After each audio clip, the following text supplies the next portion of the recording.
नमस्कार। गाइस, आज बात करते हैं अपने व्यक्तित्व पे कि मेरे व्यक्तित्व में समय, स्थिति, परिस्थिति के अनुसार अगर मैं ऐसे ही बैठ के देखूँ तो मुझे नहीं पता चलेगा कि क्या कमी है। लेकिन जैसे सामने स्थिति, कोई भी सर्कमस्टांस, सिचुएशन है, ऐसी घटना मेरे जीवन में आती है, तब मुझे सब पता चल जाता है कि अगर मैं ईमानदारी से देखूँगा तो ही शायद मुझे पता चलेगा वहाँ पे भी कि ये मेरा कौन-सा चीज़ काम करके गई है। अदरवाइज़ अगर मैं बेईमान हूँगा तो उसको भी किसी न किसी नए तरीका से या नए पक्षधर अपना कोई भी तर्क देके उस बात को काटना पसंद करूँगा। तो जैसे लाइक एज़ फॉर एग्ज़ाम्पल से अपन बात करते हैं कि डर, कि अपने को आदत है कि आपा ग्रुप में रहना पसंद करते हैं। तो ये अगर अपने व्यक्तित्व का खुद का आज निरीक्षण करेंगे, ये डर मेरे अंदर आया कहाँ से? या डर रियल में मैंने कभी ऐसी सिचुएशन है मेरे सामने आई कि वो डर मेरे अंदर बैठ गया, या किसी के द्वारा मेरे को बार-बार, जैसे कि किसी ने रस्सी में अगर आप ये देखो कि अगर आपको साँप से डर लग रहा है, तो कभी भी साँप, शायद किसी ने तो साँप देखा भी नहीं होगा, सिर्फ़ टीवी के अंदर से या फ़ोन में या तो पिक्चर कोई साँप की देख ली होगी। लेकिन अपने को इतना डर लगता है कि अगर अंधेरे में कोई बोल दे या लाइक एज भूत, तो ये चीज़ें ऐसी हैं जो कि बचपन से हमारे अंदर डाली गई हैं और हमें इतना भय वय आ जाता है। तो आप ये देखो, जब छोटा बच्चा होता है वो किसी से नहीं डरता, लेकिन उसी टाइम पे उसके मन में ऐसी चीज़ें डाल देती हैं, मतलब डरावना क्रिएट करके, कि जब पहले बड़ा डरता है, बड़ा डरने की एक्टिंग करेगा और वो बच्चा अडॉप्ट कर लेता है उन चीज़ों को।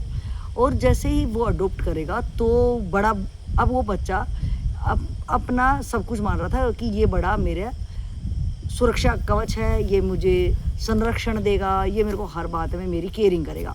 लेकिन अब सामने वाला ही, अगर आपका गार्जियन ही आपको डरा रहा है कि नहीं इससे हो जाएगा, कि लगे कोई किसी बच्चे को तो बिल्ली से ही डराते थे, बिल्ली आ गई तो उसके आवाज़ निकाल के डरा देंगे, वो डर जाएगा।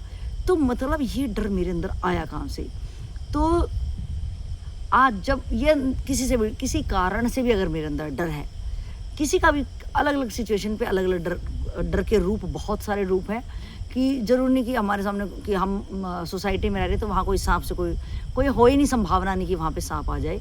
तो लेकिन अगर कोई कह दे तो कोई छिपकली से ही डर जाता है। तो डर अलग-अलग, कि अकेले रहने का डर जो सबसे ज़्यादा होता है, वो अकेले रहने का डर। यानी मैं हमेशा अगर देखूँ तो ये जो डर है, और डर के अलग-अलग रूप हैं, अलग-अलग विभिन्न रूपों में वो फेस बदल के जो मेरे अंदर काम कर जाता है, तो आखिर वो क्या है और किस वजह से मेरे अंदर आता है?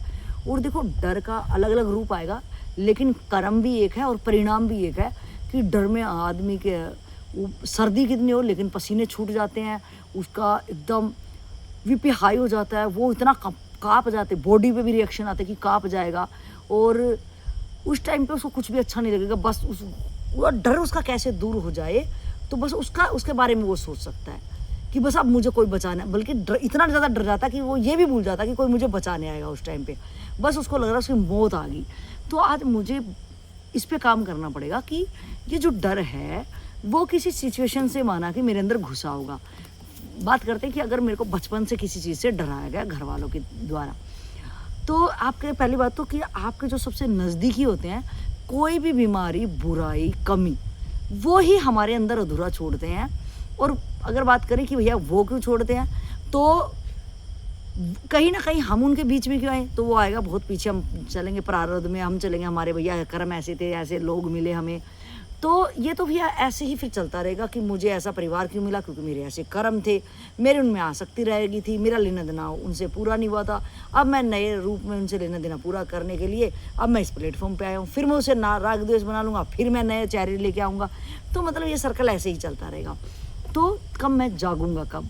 तो बात करते हैं इस पे कि अगर फॉर एग्जाम्पल, अगर आप बहुत लोग हैं जो कि पूर्व जन्म को नहीं मानते हैं कि पहले का कोई जन्म है या आगे कोई जन्म होगा। अगर हम इसी प्लेटफॉर्म की, जिस पे आप बात कर रहे हैं, जिस टाइम आप बात कर रहे हैं, जिस भी उम्र के दराज में आप खड़े हैं, उसी पे बात करते हैं कि अपने अंदर कौन कौन से डर हैं। कि डर एक ही होता है, लेकिन मैंने बताया कि सिचुएशन के अनुसार, कि अगर कोई कहे कि तेरे को डर लगता है, तो बोलेगा नहीं मुझे क्यों डर लगता है, मुझे नहीं डर लगता। लेकिन वो तो हालात बताती हैं कि आपके अंदर कैसा कैसा डर है। तो जो सबसे बड़ा डर है उसकी बात करते हैं, वो डर है कि मैं अकेला ना रह जाऊँ। तो अकेला मतलब मैं दूसरों के बीच में रहना क्यों पसंद करता हूँ। अब आप देखो कि जब आप फैमिली मेंबर के बीच में रहते हो कि जहाँ पे आपके अपने हैं, तो बहुत बार ऐसी हालात खड़ी हो जाती हैं कि लोग सबसे पहले अपनों को ही छोड़ना पसंद करते हैं, कि वो देखते हैं कि जब मेरे बहुत करीब का मैं अपने आप को, कि मेरे अंदर कोई ऐसी कमी है या मेरे से कोई ऐसी गलती हो गई है या कुछ भी ऐसी चीज़ें हो गई है, तो सबसे पहले मुझे घर वाले ही बेदखल करते हैं या घर वाले ही मेरी भावनाओं पे ठेस लगते हैं। कभी भी कोई पड़ोसी कुछ बात कह दे, समाज का दूसरा आदमी कोई आपको ऐसी बात कह दे, तो आपको नहीं लगेगी, आप पल्ला झाड़ दोगे, आप बोलोगे इसकी बात मुझे क्या ही लेना। लेकिन आपके जो कितना भी करीबी रिश्ता होगा, अगर वो कोई बात कह देता है तो आपको सबसे ज़्यादा ठेस लगती है और आप फिर उस आदमी को दोबारा देखना पसंद ही नहीं करते और आप बहुत ज़्यादा टूट जाते हो, क्योंकि वो बहुत आपको करीब से उस रिश्ते को आप उससे भावनात्मक जुड़े थे। तो बात करते हैं कि जो मुझे डर लगता है, और कभी मैं किसी इंसान को लेके अपने आप को पूर्ण समझता हूँ कि नहीं, अब मेरे को और किसी चीज़ की ज़रूरत नहीं है और सारी दुनिया की खुशियाँ मेरी झोली में आ गई है क्योंकि तुम मेरे पास हो। और जैसे वो इंसान हटता है तो आपको लगता है कि मेरी ज़िंदगी ही अधूरी हो गई है और अब ये ज़िंदगी किसी काम की। तो जो डर है अकेला रहने का, हम सबसे पहले उस पर ही बात करेंगे कि हम ग्रुप में क्यों रहना चाहते हैं। जो कि अगर हम बात करें कि इसी जन्म की, कि जो सबसे पहले जब गर्भ से आए तो माँ का शरण मिली, फिर हम जब से पैदा हुए हम किसी न किसी के बीच में रहे हैं। ये तो नहीं है कि भैया हमें कोई, आप ये देखो कि अगर मानव में भी जो भालू का जो बिल्कुल जंगलों के करीब में जो गांव होते हैं, तो वहाँ पे मोस्टली जो भालू है, भालू को इंसान के बच्चे बड़े प्यारे लगते हैं, तो बहुत केसेस ऐसे हैं जो कि भालू इंसान के बच्चों को उठा के जंगल में ले जाते हैं और लोग उनको पाल भी देते हैं। तो वो इंसान का बच्चा बिल्कुल जानवरों की तरह ट्रीट करता है, हर तरीके से वो वैसा ही जीता है और वैसा ही चलना शुरू, और बिल्कुल वो मानव शरीर होते हुए भी वो एज ए जंगली ही जानवर की तरह ट्रीट करता है, वैसा ही अपनी ज़िंदगी पूरी करता है। तो वो भी है ना, अगर चाहे उसको सामने इंसान भी दिख जाए लेकिन वो भागेगा जानवरों के बीच में, वो उनको ही उस ग्रुप में, किसी भी चीज़ को ग्रुप में रहना क्यों पसंद है। तो आपको देखो, सबका अपना अपना एक स्वभाव है, अपना अपना एक अभाव है, उस स्वभाव के कारण ही उसका अभाव ग्रसित है। उस अभाव में मुझे चेक करना पड़ेगा कि ये अभाव अगर मेरे अंदर है तो इस अभाव को जिसके मैं कह रहा हूँ, जिसको मैं ढाल बना रहा हूँ, क्या ये अभाव तो है ही, लेकिन मैंने किसी इंसान को ये ढाल बना लिया है और मैं समझता हूँ कि मैं अब पूर्ण हो गया हूँ। लेकिन जैसे वो पीछे हटता है पर्दा, वो ढाल, तो फिर से मैं अकेला महसूस करता हूँ। तो मेरा जो डर है अकेले रहने का, मुझे आज चेक करना पड़ेगा कि रियल में वो डर किस कारण से है, क्योंकि ऐसे ही ये तो सर्कल घूमता रहेगा और मैं किसी न किसी कारण से डरता रहूँगा। तो डर जो है सबसे पहले मेरी कमी के कारण है, कि मेरे अंदर कोई ना कोई कमी है और जिसके बीच में मैं रहना पसंद करता हूँ वो मेरी कमी पे पर्दा डाल देते हैं या मेरी कमी को किसी तरह से अपने स्वभाव से वो लोग पूरी कर लेते हैं या नेगलेक्ट मार देते हैं। मतलब मैं उन्हीं के बीच में रहना पसंद करूंगा जो मेरी कमी पे बार बार क्वेश्चन मार्क नहीं उठाएंगे। अगर वो बार बार क्वेश्चन मार्क उठाते तो शायद मेरी वो कमी निकल जाती या मैं उस क्षेत्र में मैं सॉलिड बंदा हो जाता। तो आप देखोगे कि एक गरीब का बच्चा है, उसको कुछ नहीं होता। मतलब आप देखो जो रोडों पे रहते हैं, जो ऐसे ही टेंट लगा के रहते हैं, झुग्गी झोपड़ी वाले हैं, वो आप देखो कि उनके वो ऐसे ही बच्चे पैदा कर लेते हैं। बस ऐसे लगा होगा, गर्भवती महिला वहीं पे बच्चे पैदा कर लेती हैं, बस वहीं पे नीचे लेट गए और थोड़े दिन में कुछ भी खा पी के वो फिर से काम करने लग जाते हैं, अपने बच्चों को झोली में बांध लेती है। और एक यहाँ इधर आप देखो VIP जो लोग हैं, तो हर महीने क्या वो 15 दिन में डॉक्टर से ट्रीटमेंट ले रहे हैं, बच्चे की और माँ की, जच्चा बच्चा दोनों की वो कर रहे हैं, और फिर भी उनको डर रहता कि अच्छे से हो जाए, फिर सिजेरियन कराते हैं, बहुत सारी तमाम।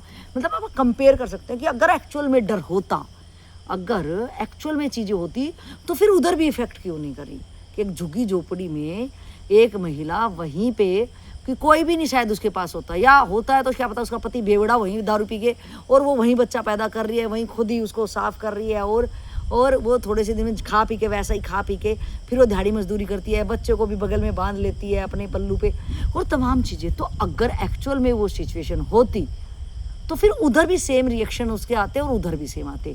तो इन दोनों सिचुएशन में देखने से पता चलता है कि मेरे मानने में शायद डर है, मेरे मानने में ही दुख है। तो जो भी चीज़ें मुझे अगर डर लग रही हूँ कि मैं चाहती हूँ कि भैया अगर मैं साधना करने भी अगर मैं जा रही हूँ तो मेरे को पहले ये होता है कि वहाँ पे कितनी लेडीज़ें होंगी, या कितने और बंदे होंगे। तो सबसे पहले मैं साधना स्थली पे जाता हूँ तो मैं ये देखता हूँ कि यहाँ पे भीड़ कितनी है या कितने लोग साधना कर रहे हैं और फिर ये क्या कर रहा है। तो मेरी वहाँ साधना नहीं हो रही, मैं ये देख रहा हूँ कि यार ये इसके पैर क्यों नहीं दुख रहे, यार ये तो बड़ी अच्छी साधना कर रहा, मैं क्यों नहीं कर रहा। मतलब मैं वही संसार वाला यहाँ भी कंपेयर करने लग जाता हूँ। तो मैं किस मकसद से कहाँ उठ के आया हूँ, मेरे लिए साधना जरूरी है या मेरे लिए भीड़ जरूरी है। और भीड़ में मैं क्यों रहना पसंद करता हूँ, क्योंकि मेरे अंदर वहाँ कमियाँ और कोई ना कोई जिसको मैं घर परिवार या दोस्त कहता हूँ वो मेरी कमियों पे पल्लू डाल देता है और मैं उस चीज़ को, उस कमी को देख नहीं पाता हूँ। और वो डर इसलिए मेरे अंदर रहता है क्योंकि वो कमी मैं ही जानता हूँ। और जब घर परिवार का या वो दोस्त उस टाइम पे नहीं होते तो जब सामने सिचुएशन आती तो मैं डर जाता हूँ। तो आपको, आप कहीं भी जा रहे हो या आप जो सबसे पहले कि अकेले रहने का डर, कि जब आप अकेले रहते हो तो आप सोचो कि आपको डर किस चीज़ का लग रहा है या आप किसी का इंतज़ार क्यों ही कर रहे हो। तो पता चलेगा आपको कि आप देखो बहुत लोग ऐसे हैं कि अगर बच्चे नहीं आते तो मैं अकेला खाना नहीं खा सकता। तो क्या आपका प्रेम है या आप उसकी इतनी ज़्यादा मोह में ग्रसित हो कि नहीं पहले वो खाए और तब मैं खाऊं। तो आप ये देखो कि जिससे आपका मोह है कि आप उसको खिला के फिर खाना पसंद करते हो, तो आप उससे क्या चाह रहे हो, उससे आप या तो सुरक्षा चाह रहे होगे या तो कुछ भी आप उससे चाह रहे हो। तो ये जो है कि आप खाना नहीं खाते तो ये आपका एक मोह ग्रसित है। और मोह से ग्रसित होकर अगर आप ऐसा चीज़ें कर रहे हो तो इसका मतलब आपके अंदर कमी है। आप चाह रहे हो कि मेरे खाना ना खाना कोई मतलब नहीं है क्योंकि मुझे सुरक्षा ही वो इंसान देगा तो उसको पहले खाना चाहिए। लेकिन अगर आपका प्रेम है तो वो आप इस टाइप का कि वो खाए कि मैं उसे बाद में खाऊं, या तो वो प्रेम में किसी को बाधित नहीं करेगा। वो आप उसके अंदर कोई कमी नहीं है क्योंकि वो प्रेम, अगर उसके पास प्रेम है तो वो पूर्ण है। और पूर्ण वाला इंसान किसी को घर्षित नहीं करेगा, किसी को बंधन में नहीं बांधेगा। और वो किसी टाइप का कि मोह वाला बंदा करेगा कि मैं उससे सुरक्षा चाह रहा हूँ, मैं उससे ये चाह रहा हूँ, तो इसलिए वो सारी चीज़ें उसको करनी पड़ेंगी। तो आपको अपने खुद के व्यक्तित्व में चेक करना पड़ेगा कि आखिर जब मैं कभी अकेला होता हूँ, अकेले का सबसे ज़्यादा डर है। अगर कानून में देखें तो सबसे ज़्यादा जो बड़ी सज़ा है वो उसको अकेले में छोड़ देते हैं। उसे कोई बात नहीं करेगा, उससे कोई किसी भी टाइप का उसको कुछ दिखेगा नहीं, काल कोठरी में उसको बंद कर दिया जाएगा। तो वहाँ आदमी वो सोचेगा कि यहाँ पगलेट हो गया। लेकिन आप देखो कि उसको अपने कुकृत्य दिख रहे हैं, उसको वो क्यों करा जा रहा है, उसको सबसे बड़ी ये सज़ा इसलिए दी जा रही है ताकि उसको अपने सारी चीज़ें दिखे और अपना सिर करे कि अब मैं करूँ क्या। तो लेकिन अगर कोई एक साधक है और एक जिज्ञासु है, अगर वो एकांत चाह रहा है, बहुत लोग हैं जिनको एकांत में रहना बहुत पसंद है, जिनको भीड़ में जाके वो लोग बेचैन हो जाते हैं। तो अगर कोई साधक इस टाइप का एकांत चाह रहा है तो वो भी एकांत है, लेकिन वो उस टाइम पे क्या सोच रहा होगा कि मैं कहाँ अटका हूँ या मेरे अंदर क्या क्या कमियाँ हैं। तो वो तो चाहेगा कि बिल्कुल मैं अकेला रहा हूँ भैया, बिल्कुल मैं अकेला रहा हूँ, क्योंकि जैसे ही मेरे पास सामने कोई आएगा तो मैं डिस्टर्ब हो जाऊंगा, क्योंकि मुझे अपने आप से हट के उसको देखने में भी मेरी एनर्जी जा रही है। कुछ भी हो आपका, आप मुंह से मुंह बंद कर सकते हो कि चुप हो सकते हो, लेकिन आप मौन नहीं हो सकते। मौन का मतलब है कि आप सारी चीज़ों से मौन हो गए कि आंखों से कुछ भी गुजर रहा है, लेकिन आपका कहीं पे चित कहीं और लगा है तो आप उसको मौन कहोगे। तो आप देखो कि आप एकांत में कर क्या रहे हो। तो आपको कभी भी अपने आप को ये चेक करना पड़ेगा कि मैं अगर कहीं जा रहा हूँ या मैं कहीं रह रहा हूँ, तो जब भी मैं अकेला होता हूँ तो मैं अगर किसी चीज़ के लिए काम कर रहा हूँ तो वो उसके पीछे मेरा कारण क्या है। तो आप सामने एक ही दिखेगा कि वो एक सजा है एकांत की, और यहाँ एक सजा, यहाँ जो एकांत है साधक के लिए वो उसके लिए वरदान है कि वो चाहेगा बस मुझे एकांत मिल जाए कहीं। आप देखो कितनी गुफाओं में, कंदराओं में, या आप भी अपने घर में कई बार आपका मूड ऐसा होता है कि काश मुझे ऐसा एकांत कोना मिल जाए। क्या आप ये खास करके उन टाइम में देखो कि जब आपके विवाह समारोह इस टाइप का कुछ हो या ज़्यादातर लोग आपके घर में आ गए हो, तो आपको लगता है कि यार कब जाएंगे और मैं अकेला महसूस करूं, क्योंकि जितनों के बीच में आप रहते हो तो आपकी ऊर्जा उस टाइम पे बहुत स्पीडली खर्च होती है और आप अपने आप को निर्बल पाते हो, थका हुआ महसूस करते हो। लेकिन जब आप एकांत में होते हो तो आप अपने आप में, आपकी ऊर्जा बचती है और आप अपने ऊपर काम करते हो। तो एकांत सबसे ज़्यादा प्रिय है साधक और जिज्ञासु के लिए। और भोगी है, जो संसारी है, गृहस्थी है, वो हमेशा डरा हुआ है और वो हमेशा चाहेगा कि मेरे पास भीड़ हो। आप ये देखो कि कितने लोग ऐसे, अगर उनके घर पे कोई नहीं रहता तो फ़ोन उठा के कम से कम फ़ोन का इशारा ले लें, क्या मैं किसी से जुड़ा हूँ, कि भैया मुझे डर लग रहा था मैं इसलिए फ़ोन पे, मेरे साथ फ़ोन पे जुड़ा रहना, तो वो इतना डरा हुआ है, आखिर वो डर किस लिए? तो ये कभी ना कभी तो आपको अकेले रहना ही पड़ेगा, कभी कोई आपके साथ नहीं रह सकता है। तो आपको इसके पहले विचार करना पड़ेगा कि जब सिचुएशन, हालात, क्योंकि एक साधक है, जिज्ञासु होता है, वो जो खुद की रिक्वायरमेंट करता है कि नहीं, अब मैं बहुत थक चुका हूँ और मैं एकांत चाहता हूँ, क्योंकि उसका एक टारगेट है कि मिशन है, वो खुद पे काम करना चाहता है, खुद की तरफ मुड़ना चाहता है, जहाँ पे दूसरा उसके लिए बड़ा बाधक हो जाता है। तो उसके लिए एक वरदान है, लेकिन एक संसारी है, गृहस्थी है, वो हमेशा भीड़ का हिस्सा बनना चाहता है। और भीड़ में वो इसलिए बनना चाहता है कि ताकि मैं अपने ऊपर ध्यान ना दे पाऊँ, क्योंकि मेरे से ऐसे कर्म हो गए, अगर मैं अपने पर ध्यान दूंगा, अकेला होऊंगा तो मेरे अपने ऊपर ध्यान जाएगा, और अपने ऊपर ध्यान जाऊंगा तो अब मैं उस पर काम तो कर नहीं सकता। तो भीड़ होगी तो वो कुछ भी सुनाएगी। हम देखो कितने लोगों की बकवासें ऐसे ही सुनते हैं, क्योंकि अगर उनकी बकवासें नहीं सुनेंगे तो फिर मैं अकेला हो जाऊंगा और मेरे को पता नहीं तमाम चीज़ें क्या क्या याद आएंगी। तो हर बंदा जो देखो कि अगर गली में भी आप देखो तो घर में कोई काम नहीं हो तो बाहर गली में आके लोग शोर मचाते हैं, किसी ना किसी को बाहर निकाल लेंगे कि चलो बाहर खड़े हो जाते हैं। कोई राजनीति की बात चलाएगा, कोई अपने बीती हुई बातों की बात चलाएगा। तो आप देखो कि आपके पास ताकत और समय है, आप किस तरफ लगा रहे हो। अकेला आपको होना ही पड़ेगा। ये आपको अपने लिए शुभकामनाएं देना चाहिए कि जितनी जल्दी जिंदगी आपको एकांत का मौका दे, आप अकेले फील करना आपको अच्छा लगे, और अकेले में आप खुद के लिए कुछ काम कर पाओ, खुद के साथ बैठ पाओ, और खुद के साथ अपनी कमियों को देख पाओ और उनको कंप्लीट करने के लिए। और जब आप अकेले होते हो तो ही कोई चीज़ की जगह, या आप कम से कम आपके अपनी ऑरा को आप महसूस कर सकते हो, और कोई जगह है उसको महसूस कर सकते हो, अपने पास्ट को देख सकते हो, अपनी कमियों को देख सकते हो, और एक योजना बना सकते हो आगे के लिए। आप देखो कि जो भी सबसे प्यारी चीज़ें हैं, इंसान उनको अकेला करना पसंद करता है। चाहे वो इंसान की पढ़ाई हो, आप देखो जो भी बड़ी बड़ी से ऊंची परीक्षाएं हैं, वो बच्चे अकेला रह के लाइब्रेरी में बिल्कुल एकांत, और कम से कम बिल्कुल, चाहे उनको छोटा कमरा मिल जाए, वो चाहे कहीं एक कोना पकड़ लें, वो दूसरे को दिखाना भी पसंद नहीं करेंगे कि हम रातों रात कितना पढ़ते हैं। चाहे प्रेम हो कि आदमी अकेला ही सोचेगा कि प्रेम में अगर कोई किसी की हार्ट भी हो जाती है तो उस तरह हो जाता है। और चाहे वो अध्ययन हो, चाहे वो इसका एकांत में वो ध्यान साधना हो, तो अकेला, यहाँ तक आप देखो कि अगर आपके पास तिजोरी में पैसे तो भी आप सोचोगे कोई ना हो, कि बस मैं अकेला हूँ, मेरा किसी को पता भी नहीं चलना चाहिए। इवन आपका जिससे आप जिसके घर में आप जिस पे भरोसा करते सोचते हो कि थोड़ी बात इसको भी नहीं पता होनी चाहिए। तो ये है कि मैं, अगर मुझे ज़िंदगी कभी एकांत में रहने का मौका दिया जाए तो मैं डरूँ नहीं उस चीज़ पे। मैं डर के, आखिर मैंने डर के अपनी ज़िंदगी को पूरा इस टाइप से बना लिया है कि इसलिए मैं अपने आप पे काम नहीं कर पाया। अगर मुझे कभी ज़िंदगी मौका दे रही है अकेले रहने का और अपने से दूर रहने का, जिनको मैंने अपना किया, अपना कहा है, इसका मतलब क्या है कि जिनको मैं अपना कह रहा हूँ वो मेरी कमी पे काम ना करके वो मुझे मेरी कमी ही नहीं देखने दे रहे, और अगर मुझे पता है मेरी कमी है तो मेरी कमी पे वो पर्दा डाल दे रहे हैं। तो पर्दा आप कब तक डालोगे, और वो पर्दा उठ ही जाना है। जो आज आपके अपना कहने का हक समझ रहे हैं, कल वो आपके अपने नहीं होंगे, वो आपके साथ नहीं रहेंगे, या तो नेचुरल तरीके से अलग हो जाएंगे, या तो आप खुद अलग हो जाओगे।